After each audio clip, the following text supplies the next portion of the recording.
દારીક નજીક દલખાણીયા ગામ પાસે પોતાની વાડી ધરાવતા બટુકભાઈ યાદવ નામના ખેડૂત ઉપર સિંહ દ્વારા હુમલો થયો છે. હુમલાની જાણ થતાં 108 મારફત ઈજાગ્રસ્તને ધારી સિવિલ હોસ્પિટલમાં રિફર કરાયા. ધારી નજીક દલખાણીયા ગામ પાસે પોતાની વાડી ધરાવતા બટુકભાઈ યાદવ નામના ખેડૂત ઉપર સિંહ દ્વારા હુમલો થયો છે. હુમલાની જાણ થતાં 108 મારફતે ઈજાગ્રસ્તને ધારી સિવિલ હોસ્પિટલ ખાતે રિફર કરાયા. ઘટનાની જાણ થતાં વન વિભાગ દ્વારા તાત્કાલિક ધોરણે પિંજરા મૂકી સિંહને પકડવાની કવાયત હાથ ધરવામાં આવી. ઈજાગ્રસ્તને વધુ ઈજા જણાતા અમરેલી સિવિલ હોસ્પિટલ ખાતે રિફર કરાયા. ઘટના બની છે ગામ દલખાણીયા લાલજી બટુકભાઈ યાદવ મારા પપ્પા વાડીએ અચાનક પાણી વાળતા સિંહે હુમલો કરેલ છે.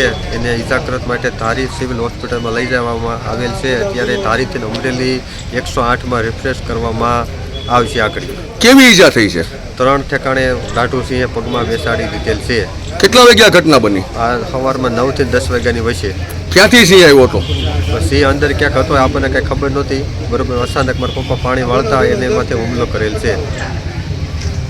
સંજય વાડાનો રિપોર્ટ, S9 ન્યૂઝ ધારી.